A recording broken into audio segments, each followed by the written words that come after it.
En esta ocasión vamos a desarrollar la unidad de cambio social correspondiente a la Cátedra de Sociología de la Facultad de Ciencias Económicas de la Universidad Nacional de Río Cuarto.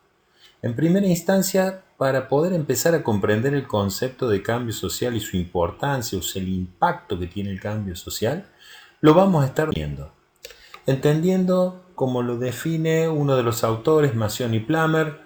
Al hablar de cambio social nos estamos refiriendo a la transformación de la cultura y de las instituciones sociales a través del tiempo.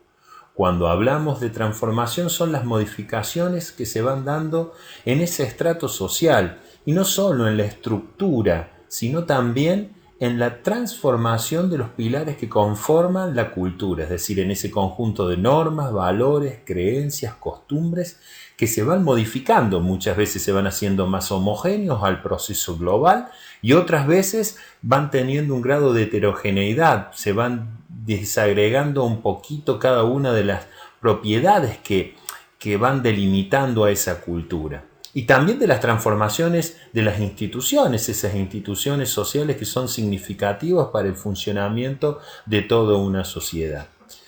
Esa transformación lo podemos ver asimismo. Todo proceso de cambio, y esto es importante mencionarlo, tiene tres elementos trascendentales. El primero de ellos es que todo cambio social no es planificado.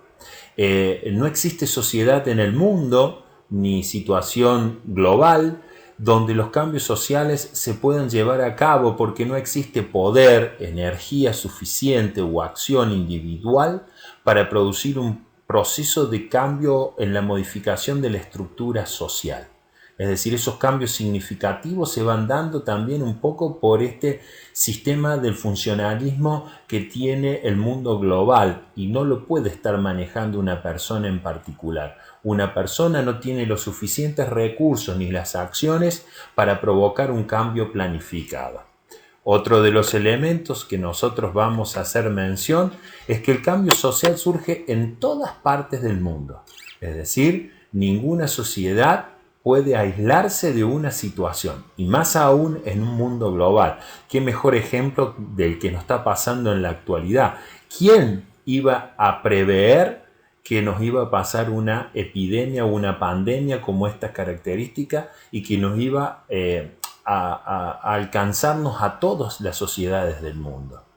También genera desacuerdos porque cuando se produce un cambio social muchas personas son proclives a las nuevas ideas, a las nuevas acciones, a las nuevas formas de exteriorizar el cambio social.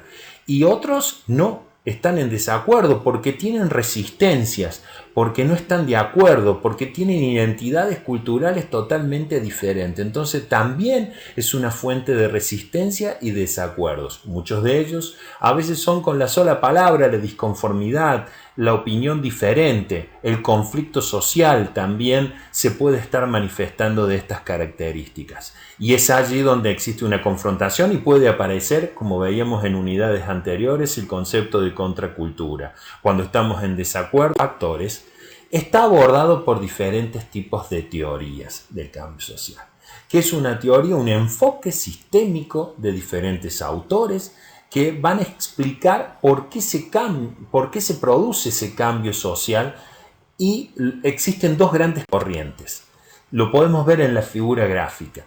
Una de ellas es el evolucionismo social, que el evolucionismo social hace referencia a lo biológico, que este sistema social actúa como lo hace la biología, como el sistema corporal del hombre, donde interviene la propia naturaleza, buscando ese equilibrio natural, esa fuerza del cosmos, donde el factor clave es la complejidad. Sabemos que todo sistema social es un conjunto de elementos relacionados entre sí y es muy complejo por la interacción del hombre. Generalmente toman un concepto central, que las sociedades parten de lo simple a lo complejo. Así han pasado de las sociedades primitivas a las sociedades contemporáneas y todo ese cambio, transformación social que surgió a través del tiempo. En este enfoque del evolucionismo surgen dos grandes corrientes. Una que es el darwinismo social, donde su base o pilar fundamental es la supervivencia del más fuerte. Esto lo podemos ver como alguna técnica que quiso instaurar con esta pandemia del COVID Inglaterra, tratar de que se contagiaran todos y que resiste el más fuerte.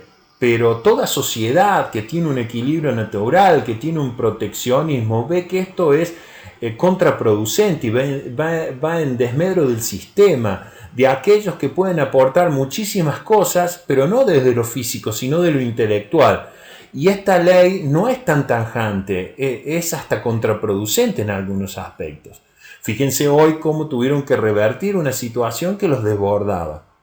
Y habla específicamente que las sociedades, hay dentro de este darwinismo, después hay una consecución de hechos que parten de teorías unilineales y multilineales. ¿Qué quiere decir una teoría unilineal? Lo simple, donde conozco la causa y sabemos cuál va a ser el hecho que genera determinada consecuencia. Pero no siempre es tan fácil de resolver los problemas sociales que si pasa algo, su consecuencia va a ser esta.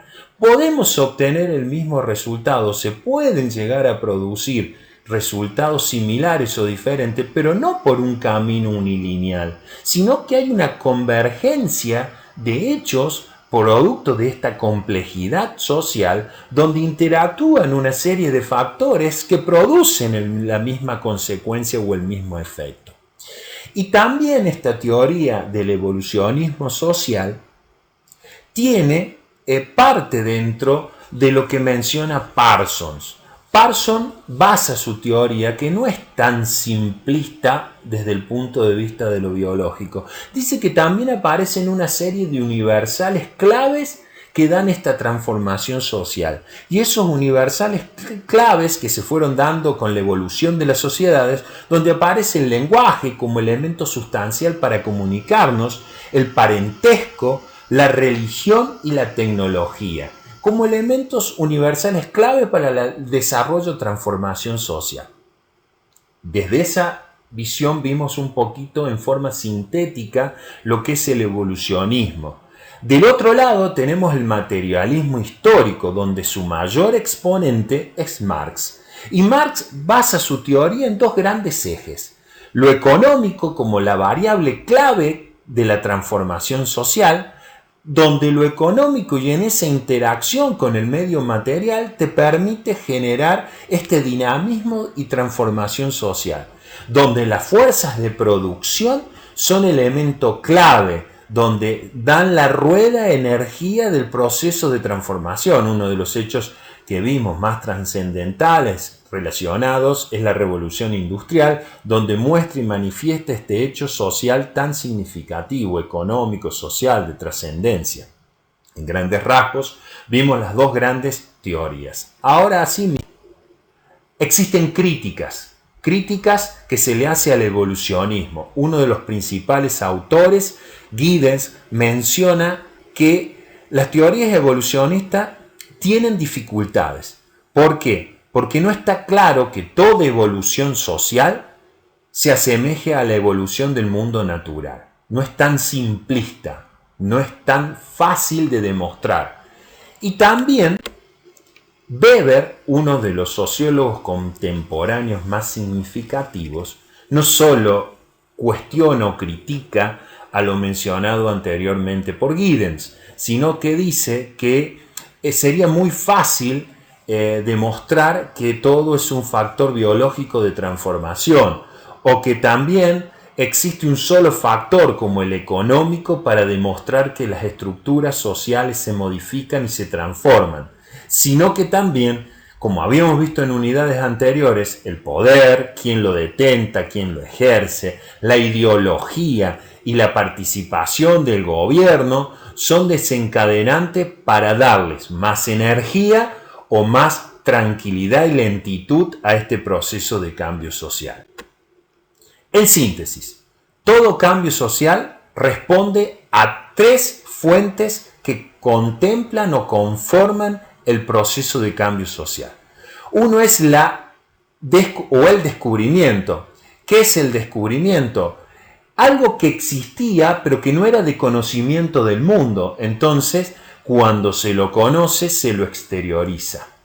Luego está la invención. Con partes ya descubiertas, podemos crear algo nuevo. Y en esto uno de los ejemplos tradicionales que se trabaja desde la teoría y la práctica es la rueda. Se conformó como el elemento, que se conocían ciertos elementos y se conformó algo dinámico que transformó la economía del mundo, que fue el patrón de la rueda. Ahora bien, tanto el descubrimiento como conocer la circulación de la sangre en el cuerpo humano, tanto la invención como puede ser la rueda, o hoy un teléfono celular que nos permite conectarnos con el mundo, pero que existía, la cámara de fotos ya existía, el teléfono originalmente ya estaba, las vías de comunicación, sino que hubo una transformación y la elaboración de un producto. Todo eso es importante en ese proceso de cambio, pero si no existe, por eso está aclarado en rojo, la difusión, ese proceso de transformación social no se va a conocer.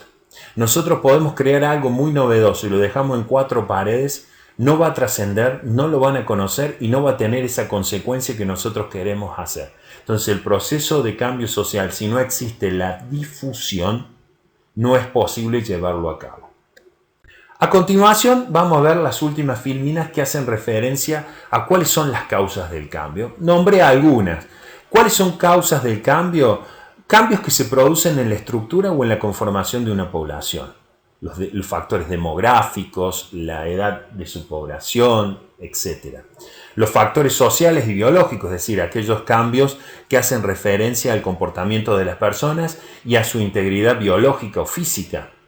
El aislamiento y el contacto, miren hoy lo que está pasando, un verdadero cambio social producto de un nuevo proceso de enseñanza, educación a distancia. Este distanciamiento entre docente y alumno, entre las personas, ha hecho una modificación y una transformación social que será un quiebre de ahora en más a futuro. Nuevas formas de enseñanza, nuevas formas de relacionarnos, nuevas formas de saludarnos. El contacto ya no va a ser el mismo habitualmente o en la gran mayoría de los casos. Los valores, cómo van transformándose y son fuentes generadoras de cambio social, de lo que uno realmente cree que es justo o injusto, de las necesidades. Si no hay una necesidad latente, difícilmente el cambio social produzca aquello por el cual fue creado. Si no hay respuesta, si no hay una necesidad en las personas, no van a ser proclives al cambio social.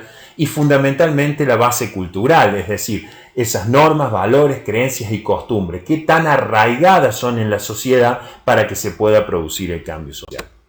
Ahora bien, ¿cuáles son las barreras que impiden el cambio social? Tenemos determinadas barreras. Unas son las actitudes y valores específicos, que ya lo hablamos. La demostrabilidad de las innovaciones, que aquello que nosotros queremos que sea un eje del cambio social, realmente nos muestra el resultado y que dé garantía y convencimiento de que va a producir una transformación. Si no estamos conscientes o nos da una cierta garantía, va a haber una gran resistencia. La compatibilidad con la cultura, es decir, si el cambio social va de la mano a las propiedades de esa cultura, se va a poder producir. Si la cultura es muy rígida, difícilmente el cambio social se manifieste. Y las relaciones con los conceptos de homeostasis y heterogénea y entropía social, que nosotros los habíamos visto. Es decir, si es un cambio social que se produce por el propio sistema, puede ocurrir que sea lento y no hay freno alguno y no es planificado. A veces un cambio social, el hombre quiere intervenir haciendo una acción y obtiene totalmente algo distinto. Y la entropía social es que muchas veces el sistema social, por su propio desarrollo, genera efectos no deseados. Estos efectos no deseados o disfunciones son muchas veces las que tenemos que atender el gobierno como un universal cultural, atender a una determinada situación y que esta parte que queda excluida socialmente puede integrarse y acoplarse al cambio social. En estos pequeños minutos hemos visto un poquito aspectos relacionados y generales del cambio social. Despedimos con una frase. El cambio social es una transformación social dinámica e irreversible. No existe hombre, persona capaz de frenar lo que la propia naturaleza o el sistema social impone. No existen recursos, no existen acciones individuales para evitar que algo que surge de la propia interacción social se manifieste. Con esto hemos podido ver aspectos generales y particulares del cambio social. Muchísimas gracias.